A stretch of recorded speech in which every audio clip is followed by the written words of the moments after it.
Hello guys, welcome back to our channel. Friends, మా వాళ్ళు చూస్తున్నారు కదా, మన మా వాళ్ళకి లేక ఇగో మనం కట్టెలతో ఇగో ఇలా చేసుకుని తాగుతారు. ఇక మా వాళ్ళకి సండే కూడా సరి పెట్టింది. సరి పెట్టి ఇక మంట పెట్టిరు. మంట మంచిగా ఆపుకుంటారు. ఇక మిస్టర్ మహేష్ మైలి ఇగో సన్ననా వాళ్ళు తీటపు పని ఇట్లా చేస్తారు. ఇగో ఫ్రెండ్స్, రగ్గా అయితే అట్లా పోతుండు. ఇక మొత్తం ఇక చలి పెడుతున్నాను. ఇక బాగా సెటర్ వేసుకుంటూ ఇక అంతా చేస్తారు. చిన్నప్పుడు మీరు ఎలా చేస్తారా ఫ్రెండ్స్? మీరు చిన్నప్పుడు చేస్తుంటే మస్తు చేస్తుంటారు ఫ్రెండ్స్. ఇగో రెండు కాసి ఇగో వీళ్ళు ఇట్లా మొత్తం మనోళ్ళు మొత్తం. చిన్నప్పుడు కూడా మీరు కూడా ఇలా చేస్తే కామెంట్ చేయండి. కరెక్ట్ ఫ్రెండ్స్, చూస్తున్నారు అదే మా హాస్టల్లో చిన్నప్పుడు అదే హాస్టల్లో చదువుకునే వాళ్ళం. ఇంకోయిన బాలన్న చాలా మంచికి మారిపోయారు. సిద్ధుల్ సిగరెట్లు అంటించుకొని తాగుతున్నాడు ఫ్రెండ్స్. ఇంకో Harikumar mister wild fellow. Raghavendra friends ఇక్కడ మెకానిక్. ఫ్రెండ్స్, చూస్తున్నారుగా ఇప్పుడు చలి అయితే బాగా పెడుతుంది కాబట్టి చలికాలం స్టార్ట్ అయింది కదా, అందుకని మంట పెట్టుకొని ఇక్కడ కూర్చున్నాము. ఇక మనోళ్ళు ఇక్కడ ఉన్నారు. మేము ఇక్కడనే సాయంత్రం పూట ఇక్కడ మనకు మక్క సొప్పు ఉంటుందిగా, ఇక్కడ తెచ్చిగో ఇక్కడ అయితే ఇక్కడ పెట్టినాము. సో ఇక్కడనే పెట్టిగో ఇక్కడ పెట్టుకొని మేము సాయంత్రం పూట ఇక్కడైతే కాల్చుకుంటున్నాము.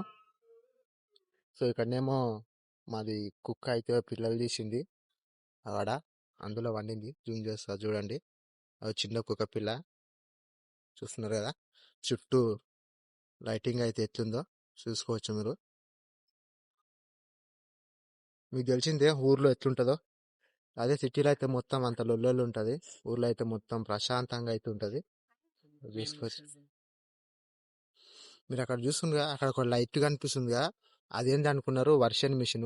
అక్కడ ఇప్పుడు చీకట్లో వరి పొలంది మన మిషన్ కట్ చేస్తున్నది చీకట్లో కూడా. ఇక్కడ లైట్ కనిపిస్తుంది కదా, జూమ్ చేస్తున్నా చూడండి, అదే వడ్ల మిషన్. చూస్తున్నారుగా ముందర మీరు కనిపిస్తున్నది, ఇది మాది హాస్టల్, మా ఊరు హాస్టల్. సో మేము ఇందులోనే చదువుకున్నాము 10th వరకు అయితే. ఇక్కడ చూస్తున్నారుగా, ఇవన్నీ మా గల్లీ వాళ్ళ ఇండ్లు చూసుకోవచ్చు. ఇళ్ళ పక్కన మనకు చిన్న చిన్న చెట్లు అయితే కనిపిస్తున్నాయి, చూస్తున్నారు కదా. సో ఇదే మన హాస్టల్ దగ్గరకు అయితే వచ్చినాము. ఇదే మేము చదువుకున్న హాస్టల్. ఒకప్పుడు ఇంత డెవలప్మెంట్ అయితే లేకుండే, ఇప్పుడైతే మొత్తం అన్ని వసతులు అయితే వచ్చినాయి. చూస్తున్నాయి కదా, ప్రభుత్వ బాలుర వసతి గృహం అని తీసుకుందాం మొత్తం. సో హాస్టల్ పక్కకి అయితే మొత్తం వెళ్తుక్కి మొత్తం తమ్మం కడ లైట్ అవుతుంది చూడవచ్చు. మేము మంట కాపుకుంటే చూస్తున్నారుగా, మొత్తం మొక్కజొన్న కంకుల బూర అయితే తీసుకుంటున్నాము. ఇక్కడ అంతా చుట్టుపక్కల పొలంలో మొత్తం అవి అయితే ఉన్నాయి. సో ఈ కంకులు మీకు తెలుసుగా, మొత్తం మనకు పొయ్యి ముట్టేయనీకే, పొయ్యిలు మంట వాడనీకే కూడా ఉపయోగిస్తారు. సో మేము చలికి మంట కాపుకోవడానికి అయితే ఉపయోగిస్తాము. సో మా వాళ్ళు అయితే తీసుకుంటున్నారు పిల్లలు. సో ఇక్కడ పక్క చూసుకుంటే మొత్తం చేన్లు ఉన్నాయి. ఇప్పుడైతే చీకట్లు ఎందుకు, రేపు పొద్దునైతే చూద్దాం.